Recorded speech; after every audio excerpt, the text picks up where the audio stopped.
Okay, hello. I'm Hunter Wade at WHT, and I'm here with former Indiana Hoosier Juwan Morgan. How you doing? Okay, so we'll just start right off here. What was it like to play in the NCAA tournament with such great talent? Because that team you played in the tournament on was really good. It was crazy, honestly. Like anytime people ask me, I'm always like, we went as far as Yogi went. I mean, he literally just like did everything for us that you could think of. I mean, obviously we had tremendous talent, Thomas, Troy, Max, Nick, like we had all the talent in the world, but it's just like I feel like Yogi was just like a step ahead of everybody, and he always just we went as he went. He was obviously, leader, captain, whatever you want to call him. But it's just like he did it on both ends of the floor. And I feel like it was just insane seeing like the people we were going against. It was like, I mean, like that Kentucky team, that UNC team, that's like, and it was just crazy going against those guys. And I think just being out there, it's just like a all rankings, all accolades, anything you could think of, all that's out the window as soon as you like step onto the floor in the NCAA tournament. I was going to mention because during that 2016 run, you play against both Kentucky and UNC, who are in a little bit of a group with IU as the most prestigious programs Yeah, that exist. You can throw in, I guess, UCLA, and there's a few others, but I mean, IU's got at least a fighting argument to be in that group. for And sure. so, what was it like to play other big programs, knowing that they all have big fan bases, and you're not gonna there will be no lack of fans from the other team. Yeah, yeah. I mean, it was insane. I mean, as soon as you stepped on the court, it was just like I really can't explain it. Like it's just you saw none but just like because both teams were blue, so you saw none but just red and blue, just like all throughout the stands, and it was just like it was literally like half and half, like right where the red stopped, the blue began. It was just like literally like you couldn't have like imagined a more perfect scenario. And I'm sure you remember this, but a minute later, I had to go to basketball reference and look it up, and now I forgot. What was the team you beat in the first round that year? Uh, UT Chattanooga. Yeah, yeah, Chattanooga. Yeah. Yeah. So so you guys were awesome in the 2016 regular season, and then you Mhm. had a little bit of an issue in the conference tournament, which happens. Sometimes you just get caught. But how did you guys rally mentally from that? Because that can defeat some teams. I think literally because I remember watching the shot like over and over again after it happened, like in the right corner. Um, and I remember Yogi just bringing everybody together. He's like, "Look, the conference tournament, we wanted to win it, obviously, but he's like, that's not what we're after. He's like, we should be happy that it happened now and not next week." And so I think that just like opened everybody's eyes to like, look, obviously we wanted to win, but it's like it's a lot better to lose now and like get that loss out the way going into the tournament. That way, we see that not that we didn't think we could be beat, but it's like it's real. Like if you lose, you're out. Yeah, I assume the pressure's on. You can't drop another one after you drop the tournament. And I'm sure you know coach Tom Crean was just probably helped there too a little bit. Yeah, yeah, he was definitely on it. He was always reminding us like that a shot like that can happen at any moment of time. So it's like it was up to us to put ourselves in the best position, not to have the game come down to one shot. So, what is your perspective on the IU UK rivalry? And you face a Calipari coach UK team, which Mm, is if they ever come back with NCAA games, that will be in one of those teams will be in the classic teams section at this point. oh, for So, sure. so how does it feel to, or I guess how does it feel to? Well, you beat them. You guys beat a UK team. Yeah, yeah. I 1-0 against Kentucky, but I mean, it was like Kentucky was Kentucky. I mean, like there was nothing else you could put around it. And I remember when the seeding was coming out, and I think we were a 5, and Kentucky was a 4. I'm pretty sure. And so like off the rip, everybody was like, "Oh, 5-12 upset," like that always happens. So everybody was like already kind of writing us off. Then it was like, but Kentucky, you got to see Kentucky next. So like, there's no way they get past the round of 32, and it was just like Like my answer to everybody, I was like, I understand what y'all are saying, but it's like we have Yogi. Like that's what y'all aren't understand. Like we have Yogi, so we're gonna be fine. Like that was literally my answer to everybody. Yogi, who in college, I mean, Yogi is like one of those prototypical college guards who they're just awesome. They're Yeah, like literally, I put like honestly, like he didn't get the national championship, but I would put him in like the same boat as like the Boatwright and Shabazz Napier, like those type of guards. Like I'd put Tyler Ulis in that conversation, like those guards that are just like unstoppable in college. Ulis. That brings back man, Tyler Ulis is awesome. Yeah, He- yeah. the Can you explain about your feelings about winning and losing tournament games? Because did you played in one NCAA tournament, right? And One then and then two MIT. NITs, yeah. Yeah. And so I imagine, I mean, you were a monster in one of the NITs. Oh yeah, senior year. Yeah, I looked up your numbers. And I was like, and I was, so I mean, how do you? I, I guess double question is, how do you mentally recover from losing? You know, in the and I guess were you a freshman the year you went out in the Sweet 16? Yeah. So you probably thought you're going back at Yeah. the time.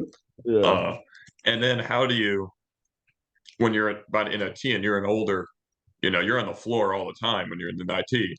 How do Yeah. you know, you're the leader at this point. You're the elder statesman. Yeah. Um, I would say it was just like a matter of like we here, so like let's just try and win. Like obviously it's not the big tournament, but I mean it's still a tournament. Like if you win, it's still a championship. Obviously it's not, the NCAA championship. It's like the way I was trying to talk to like the freshmen, like the younger guys, I was like, look, like I think it was like towards the end of March, we were still playing before we lost to Wichita State. I was like, look, we could have gotten to the tournament, lost on a buzzer beater in the first game, and been out 2-3 weeks ago. It's like, but we're still playing basketball, so like, why not just win it? And of course, you're the current NIT champion is University of North Texas. Yeah, Yeah. Uh, used to live right off campus. The You get to play under Tom Crean, who previous to you being there, and I guess now after has coached some awesome talent. We're yeah, just gonna list them. Both college and pro here apply. D Wade, Cody Zeller, Anthony Edwards, Yogi Ferrell, Old Depot. You can mix. I mean, there's tons more between Marquette, Georgia, and IU. Uh, yeah. so OG what's and it like? Thomas. Yeah, what's it like to play under such a long tenured at the time at IU, and Mhm. overall just successful coach? It was great. I mean, right from the jump, I just respected everything he was about. Just from like positionless basketball to making sure everybody was like working on their own game, whether that be like, you know, setting time during practice, making sure each of like the assistant coaches and like the GAs and stuff was getting with us, like watching film. Like I think that was my first time realizing like what it took to like really get to the pros. I think just whether that be like the film, taking care of your body, all those things, he really like opened my eyes to those things. In the 2018 season, you played under Archie Miller, and you became significantly more of a focal point on offense.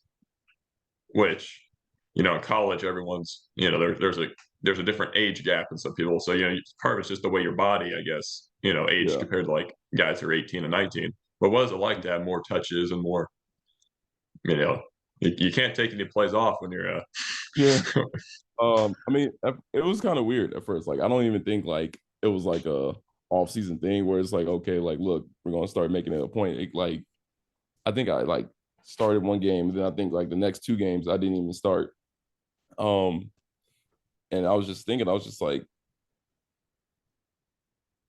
I didn't want to just like in my head, I didn't want to keep coming off the bench. So I was like, look, like I'm gonna just get in the game and like whoever's in front of me, I just refuse to let them stop me. And then it just kind of happened from there, and it just kept going and going, and then the momentum just kept building. And then it's like if you really look at the game, not too many plays ran for me. It was just like yeah. I would just find a spot, and then next you know, it would just turn into a point or assist. But it's like there was really only like two plays where it was like where Archie would be like, okay, we're running this and you're getting the ball. Any other time, it was all pretty much just like, Improv. yeah, just improv. Yeah. So, and I appreciate. I watched the game.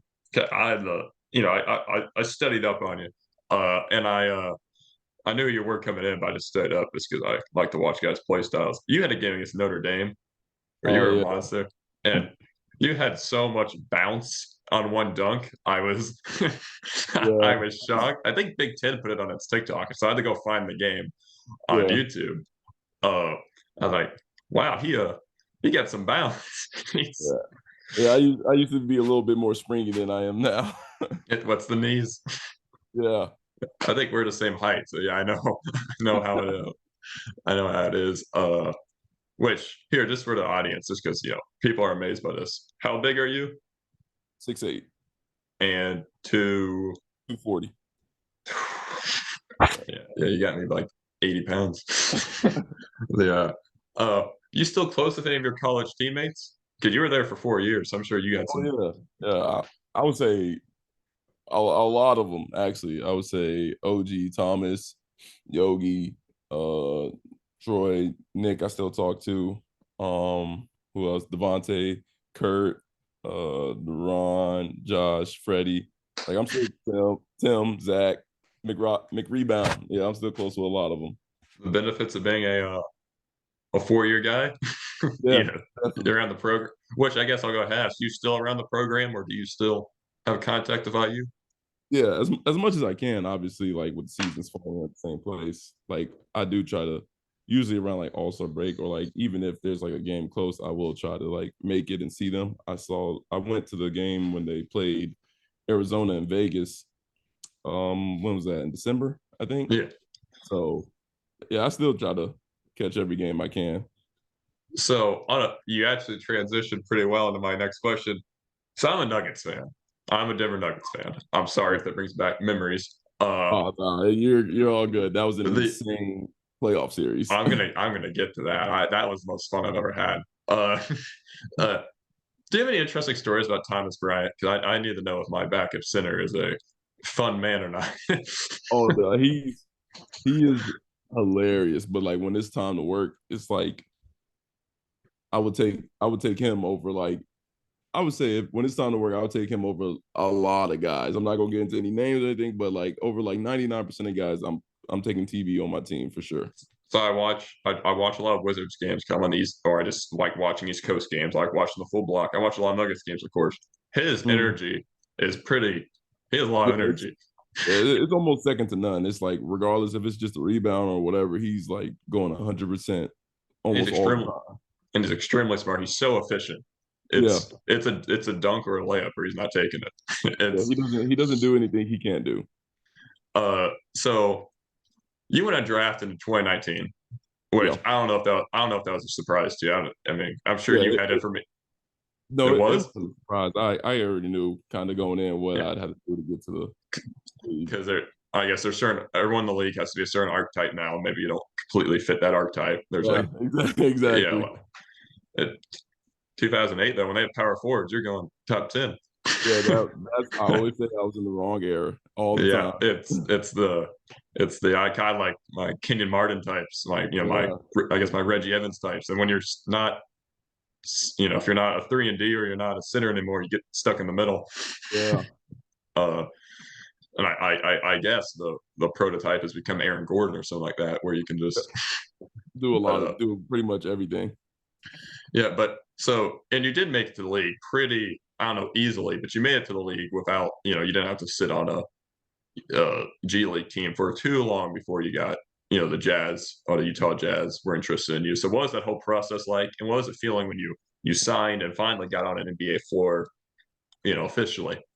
It was crazy. I mean, like literally, we played our first two. We it's crazy because we lost our first two games in as the G League team, and then we played like I'd say we played like three more, and like we were 3-2, so like I wasn't like really happy. I didn't think I was playing well because we lost two games, and then I remember they brought me in. It was like, so I remember Bart brought me in, the GM of the Stars at the time. He's like, yeah, so you've been killing. Like, there's no other word for it. And we're gonna sign you, to the standard contract tomorrow.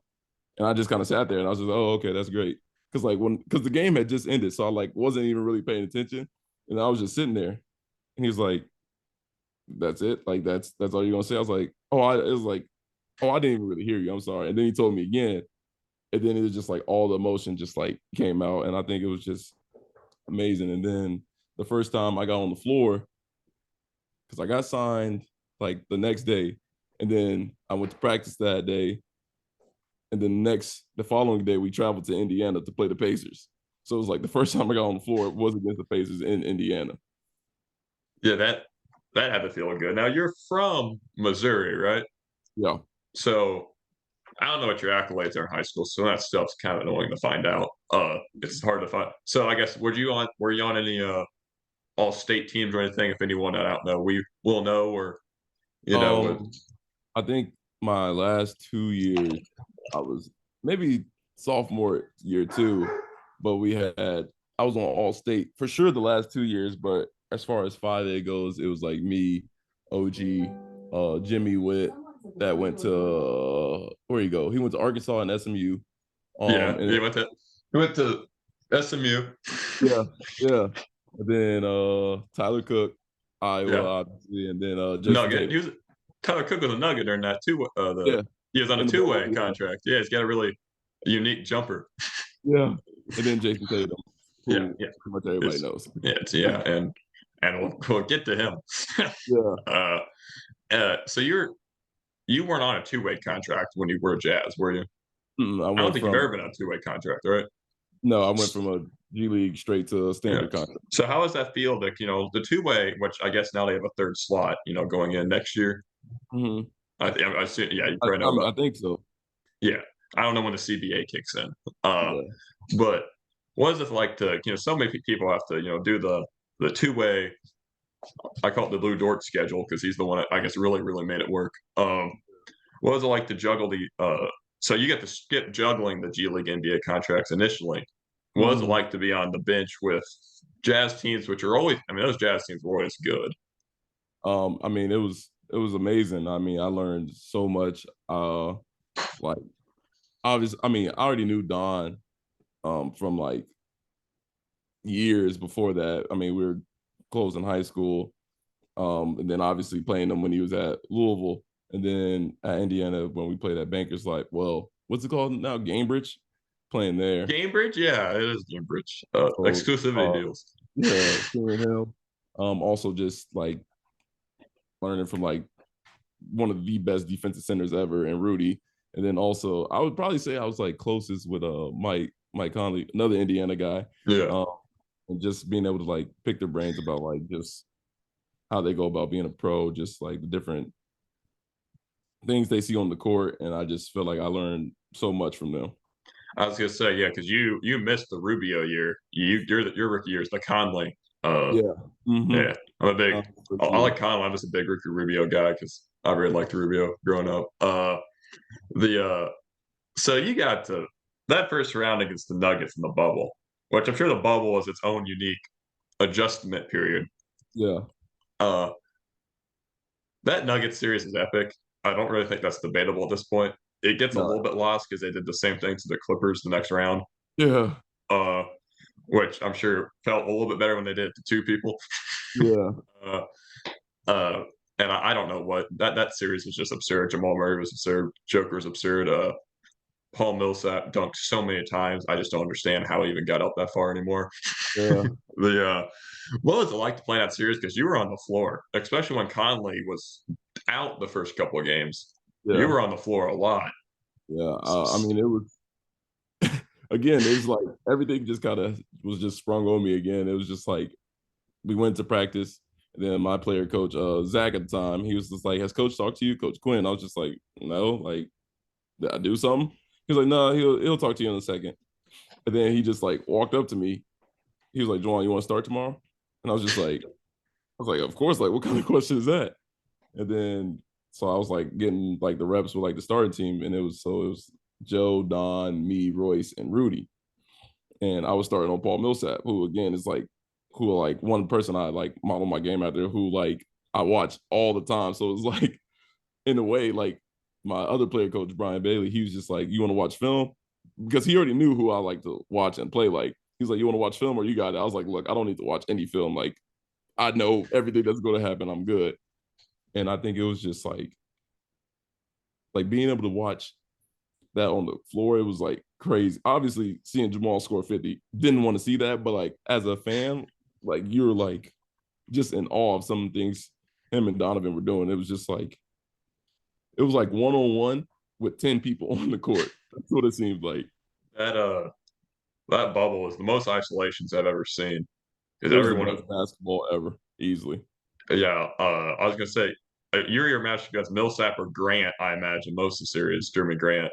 Uh, Well, except for game two, they had me on Jokic for the yeah, which I remember at the time, and I watched college ball, but and I knew he worked as 2K. You can know who anyone else is. And you're guarding Joker, and I was like, well, what's happening here? I was like, do they know something we don't? Because they don't throw anyone on Jokic, and that's before Jokic took it to a whole other level. yeah. He's been better since. But yeah, him in that play, I mean, the numbers, it's like constant 30, 15, and 10s. Yeah, it was like the way we were going about it definitely made sense. Like because I was like strong enough so that Jokic wasn't Yeah. just backing me down, but like they also wanted Rudy like in help so that way he could like not pick up fouls, but like still be able to like almost like double team.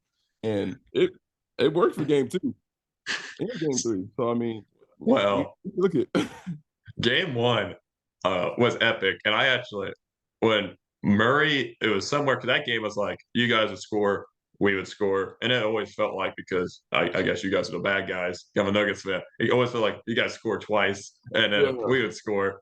And then Jamal hit some layup, twisting layup. It may have even been you on your Gobert. Definitely someone tried to slide over. And I went, oh, we're going to win this game. And then yeah, Donovan Mitchell would answer. I went, oh, we're not winning this game. and then so game one is epic. You guys take 2 through 4. I was hoping, because the narrative around Conley that year, Conley wasn't good. Was the narrative, and then yeah. it just took a minute to gel because it was his first new situation in 10 years. Mhm. uh, I went, oh, we're losing the series, and then I don't know what happened. I mean, I imagine you guys, the disappointment when you left the bubble had to be pretty high, right? Oh yeah, it was like it was it was tough, like especially like when we got to game seven, like you could tell like everybody was ready, but like at the same time, it was just like it's a game seven when we were like up 3-1. So it was just like a little bit more like nervous energy, but I think everybody still when I was ready. And like to this day, like I probably know Don still blames himself for like game one because like I don't know if you remember, but like the 8 second violation in the backcourt. Yeah, yeah. Uh, so like Because I bet he still blames himself for that, even though it was well, like nobody on the court was like really aware. Like we all thought like we had more time than what it was, and then next we hear the whistle, and then it was just like. But I was still it think a was it an inbound in the backcourt off the side? And it yeah, was one of those ones where you get caught in it. If you play 2K, you'll get caught in it at least 3 or 4 times a rec game for some yeah, reason. It's like if you're in the backcourt, you inbound it, the time doesn't reset, so you just yeah. That's and exactly what it was. he probably he may have had Gary Harris on him probably. No, Gary Harris was out. Yeah, Um, Gary Harris was out because our backcourt, because we were missing Barden, we are missing Will Barden too. mhm.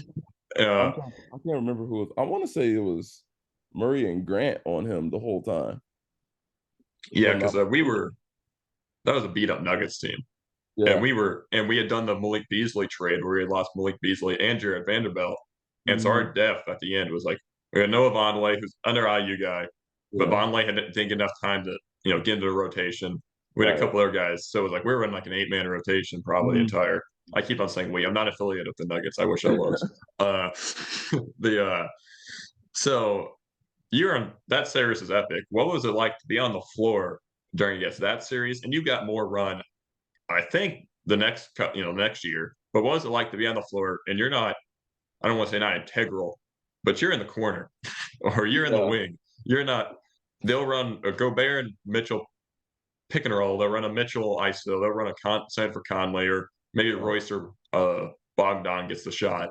You Mhm. know, you're kind of out there, I guess, just trying to offensive rebound, cut at the right time if needed, or Yeah, I mean, my like obviously I feel like I can, score, do all those things too, but it's just like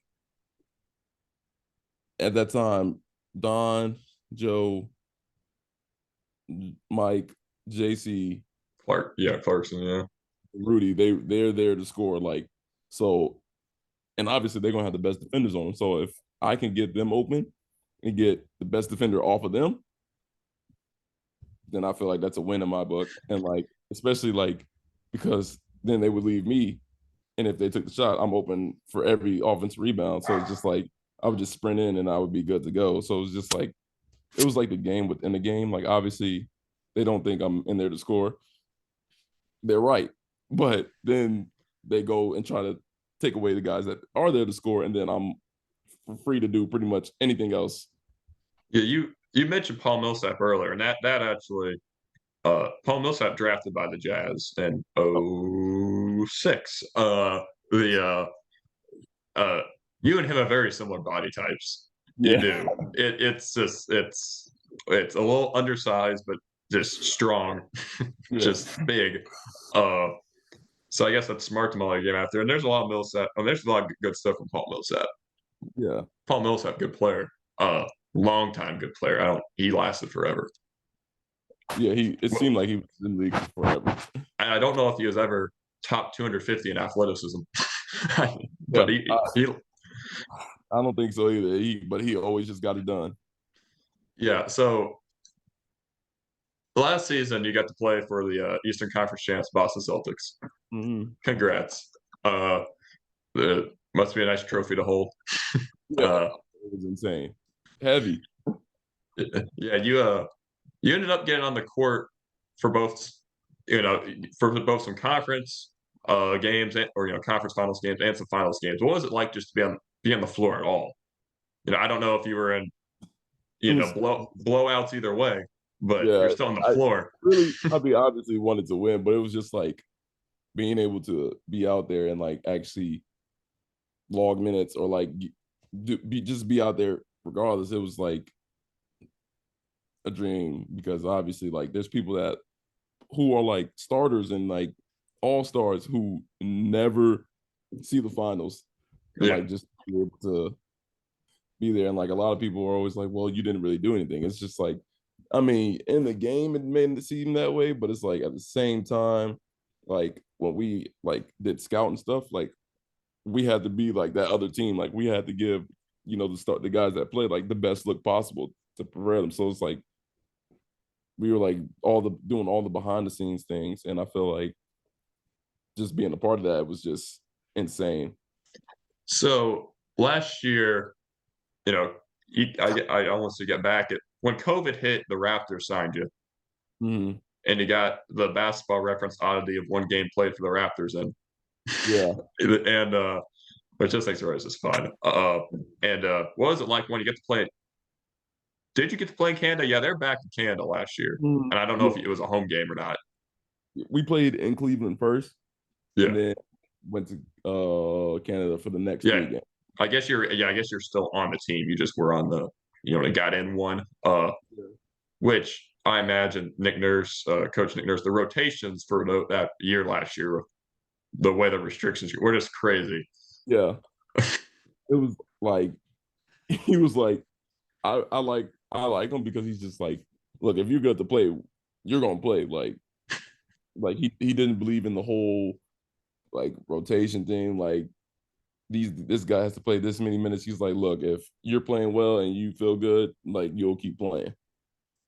And the Boston, the Celtics brought you in, and I'm not sure if it surprised you, but I think a lot of people thought they would have just gone buyout market for every, they had like 5 roster spots open, Yeah. and I think a lot of people thought they would go buyout market, and they signed you. It ended up being a lot of the pieces in the Brogdon trade. Actually, they signed Yeah. you. They signed Nick Stouts. Is that right?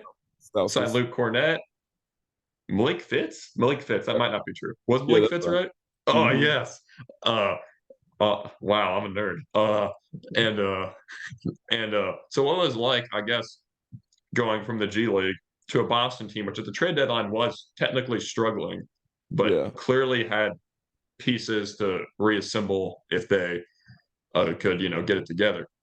yeah. I mean, it was again great. Like I just feel like if like I feel like coaches see winners. Like it didn't matter. Like obviously the G League team I was on at the time, Maine. Like I don't even think I was like top 4 or 5 scores, but it was just like the defense and like getting everybody else to gel together. And it's just like coaches see that. Like if they just go off numbers and things like that, a lot of people wouldn't be getting paid what they are. Like there's so many guys in the league that just they just fit any system. So that's why Yeah. they're able to just be out there with any guys because they guard most of the time the best player.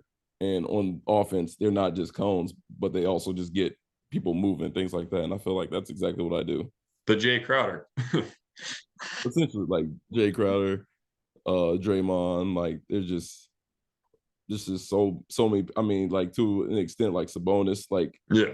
he like gets the ball a lot on the post, but he still like gets people moving. So I feel like there's just so many people like that. You played under Quinn Snyder, who just got another gig, which I Yeah, don't think is surprising. I got hired again. That was going to be coming. And I guess for the local area, he coached at Mizzou. Mizzou's kind of close to here.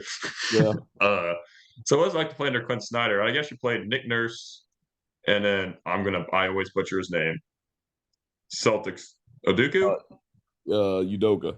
Udoka. I've always butchered it. I watched him as a kid when he was on the Spurs, and I still butcher it.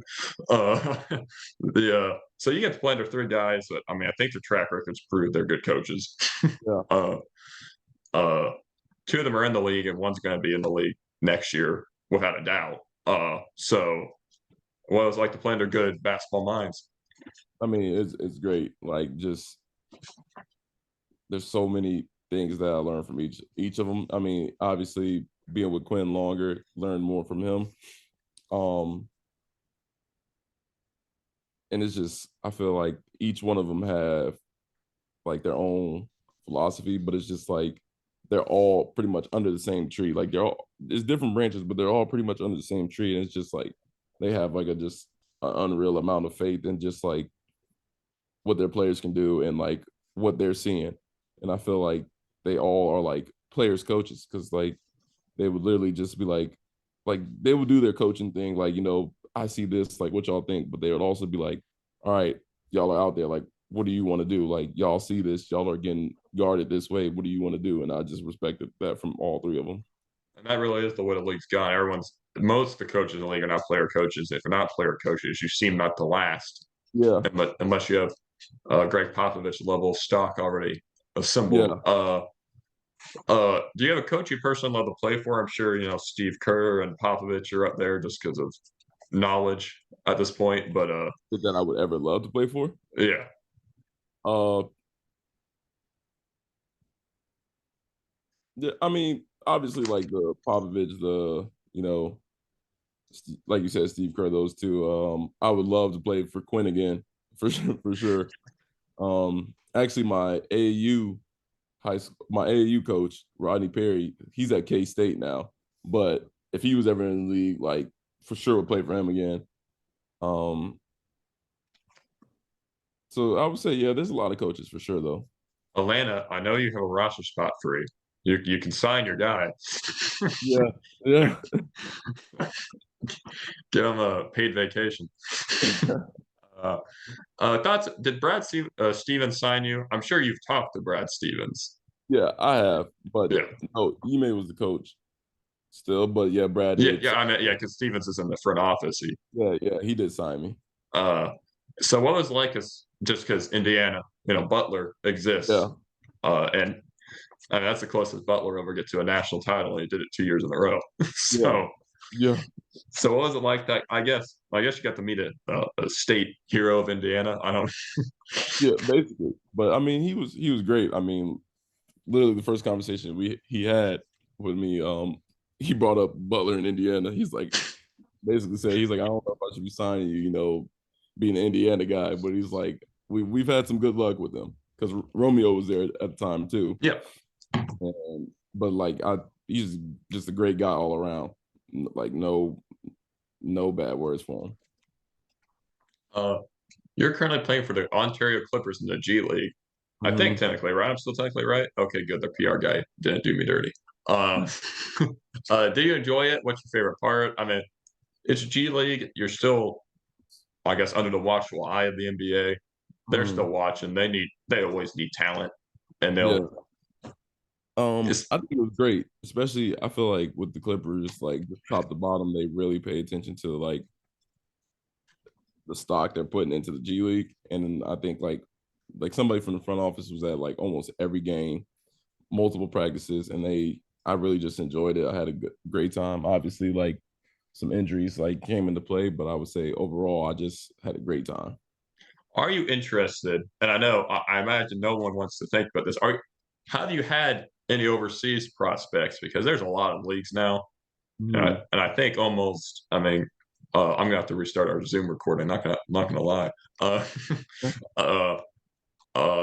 China's a thing, Taiwan's a thing, EuroLeague's a thing, and EuroLeague is high competition no matter what you think. Yeah. I mean, have you had overseas prospects? Um, Not that I like not anything like too demanding or crazy, but like I am open to the idea. So it just Yeah. if the right situation comes along, then I wouldn't be opposed to it. Uh, can I wrap this up and then restart this recording? Yeah.